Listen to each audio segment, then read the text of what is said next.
Alright, so I'm going to record just a series of videos on the subject of group. Like, what is a group? And specifically, what is a group that's structured correctly?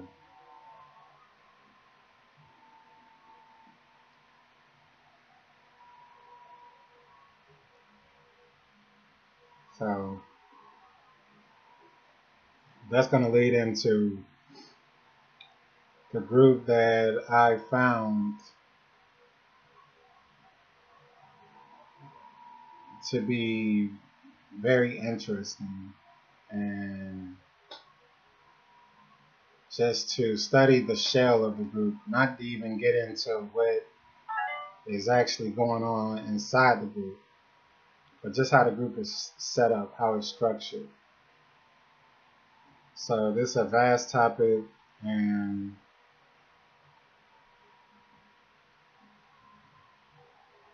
basically it's going to be very conversational.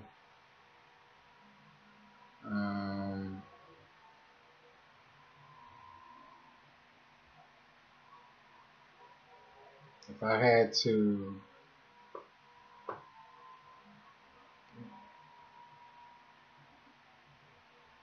give myself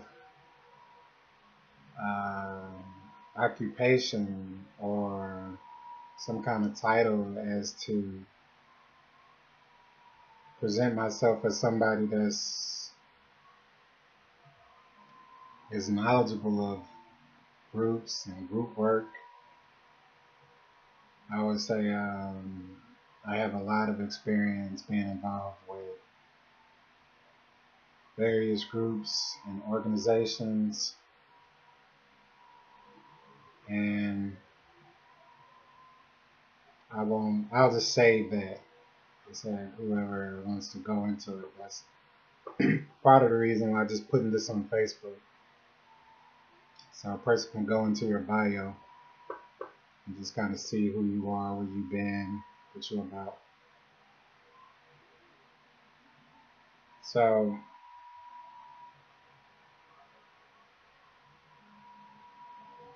I'll just start straight into it. What is a group?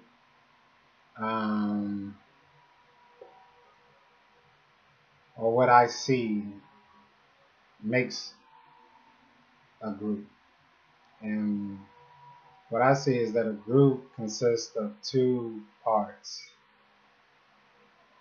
two distinguished parts, which is, you could say, head and a body, or we could say a mind and a heart. So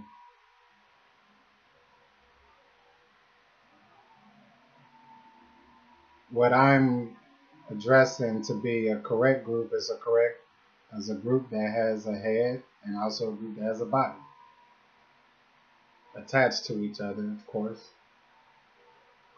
And just like just like anybody basically who has their head, absence of fantasy, any normal person who's alive has a head and a body. And also to transfer this on to what a group is. So a group has a head, and that would be primarily who we would give a title as leader or president, guide, instructor, somebody who serves as the thinking, the eyes. And then there's the body of the group, which is the people who make up the group.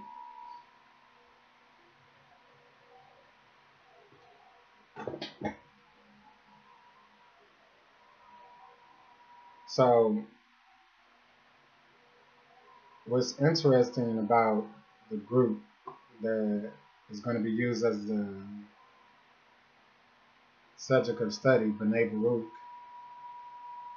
is how this group is different from every other group that I've seen in the world.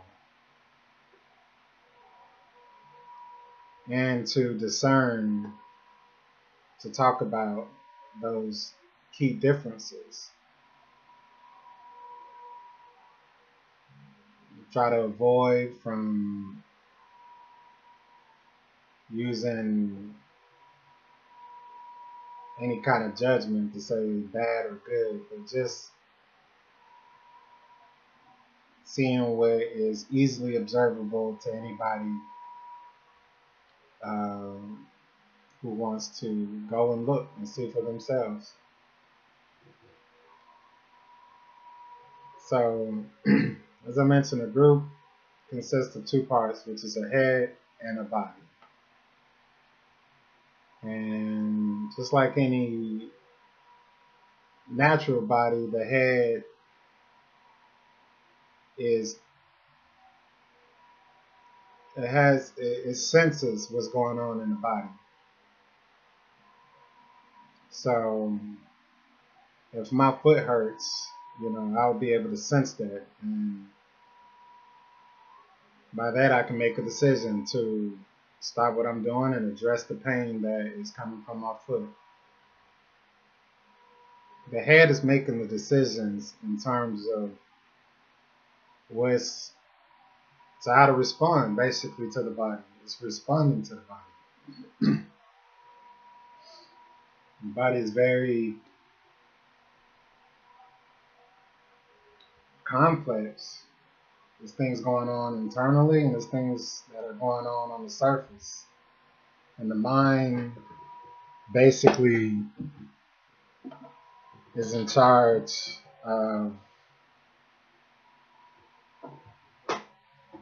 responding to the body. This is ABC. It's nothing big here. It's nothing shocking.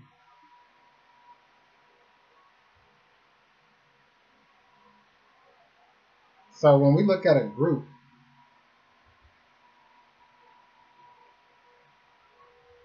we can point out these two factors, that a group has a head and a group has a body.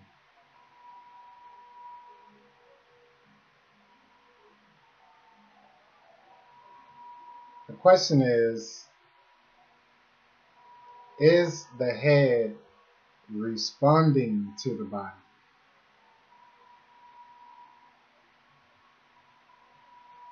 As opposed to reacting.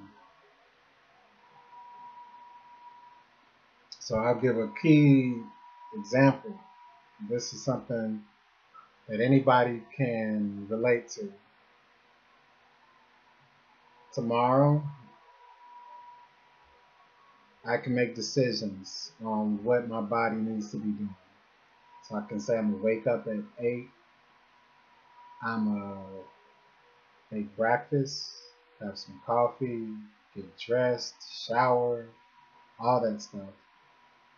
And I could map my whole day out. Say I'm gonna do this at this time and this and this and this and this. Okay? Tomorrow comes, and let's say I got this script, I got this list of things to do.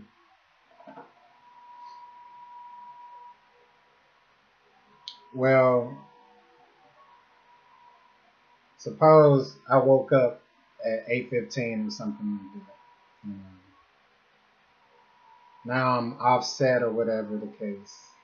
So I may need to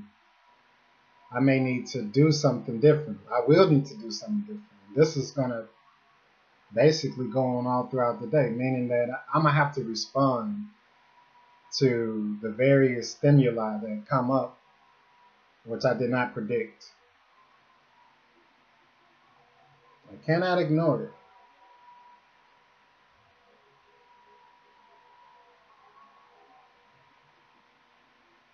So this is a natural process of responding to the body. If I get cut or bruised, all that, I have to say, okay, here's a Band-Aid, X, Y, and Z. So in a group, is the head responding to the group or is it reacting? Meaning the head of any group.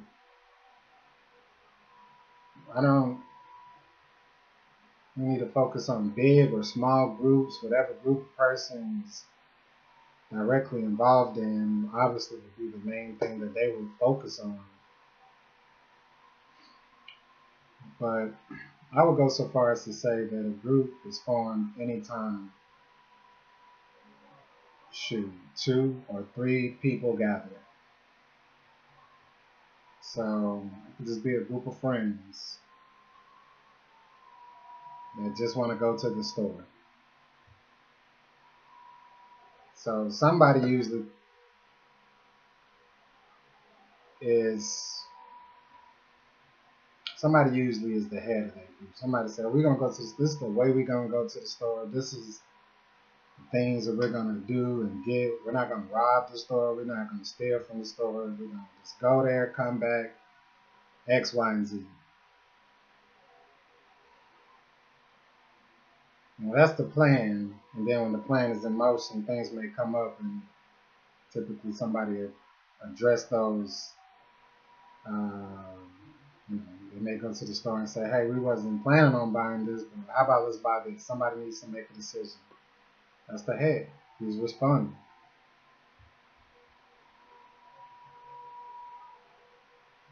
So I'm going to focus now just on Bnei Baruch because my experience is limited. But I have experience evaluating how this group operates. There's a head. The head is the Rav. That's the seat that represents who is leading that group or who's over that group or who's responsible for that group. Who's the head of the group is the Rav. So the Rav of this group, known as Bnei Baruch,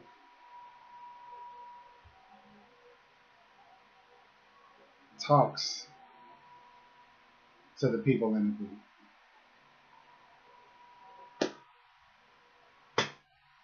Talks to them. Have a question and answer segment. And so there may be a member in the group that asks the Rav a question about what the group is about, something in relation to what they do in the group. Hey, I have a question about this, or even like, hey, I really don't like this, or how,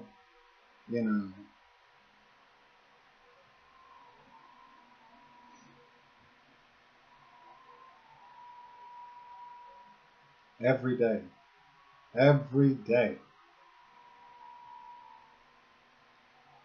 day for at least 10 years this has been going on. It's been recorded, documented, posted on the internet, and you can watch it for free. You don't need to register. You don't need no username and password. It's available to the world, the public, anybody who has access to the internet.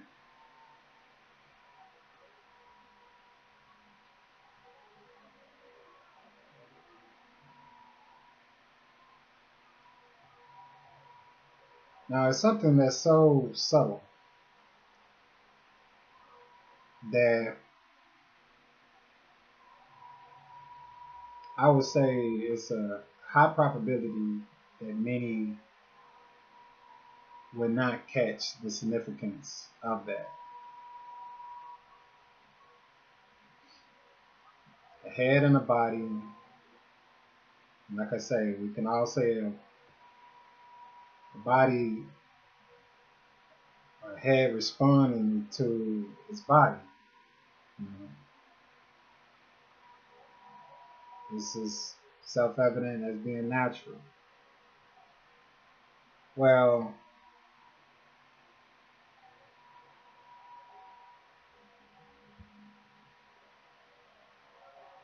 from my experience, and I would say this is probably the same experience that many have today,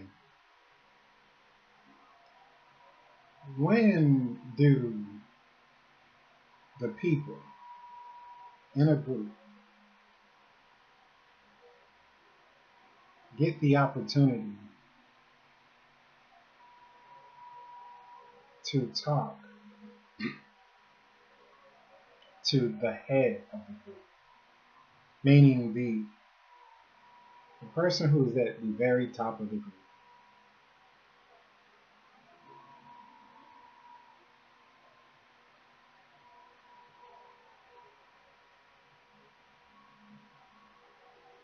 And in a public setting, not in some private meeting, but in a public setting. Why is that also significant? Is because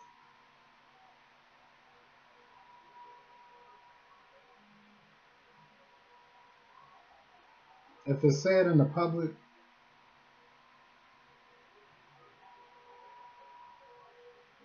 then you have witnesses.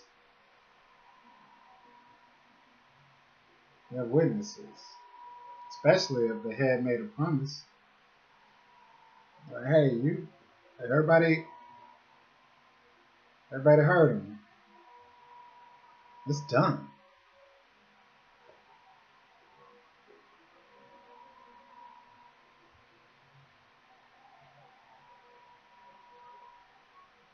So it's a lot. Just even with that, but just to go back to the basic. It's a head and a body, and I'm gonna finish this in 20 minutes. So just to explain the significance of what a group that functions, what I say is structured correctly. I mean, anything that we create is, we're basing it off of what? The most intelligent life form that we can base it off of, which is our human body. You see a car, you can tell it's modeled after a body. Headlights, it needs to have feet, it needs to have an engine, it needs to have, all that stuff. Arms, legs.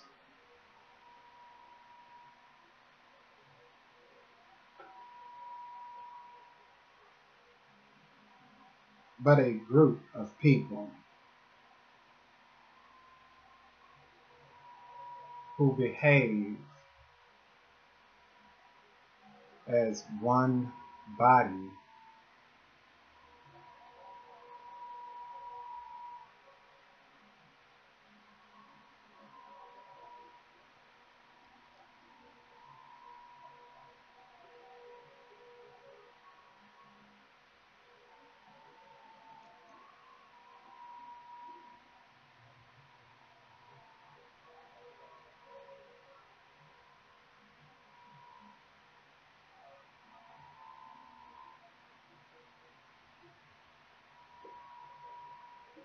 you could be in a group and there's a head. Do you even get the do you even get the opportunity to see the head?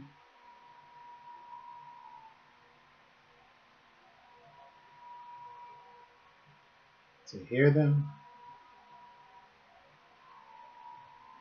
Personally, like,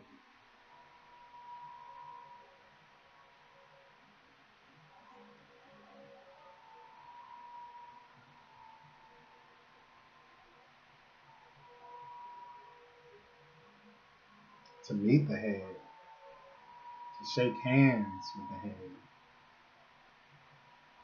to hug the head.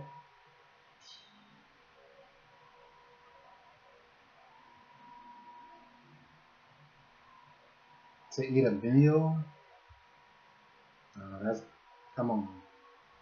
To be at the table, at the same table, eating a meal with the head. Now,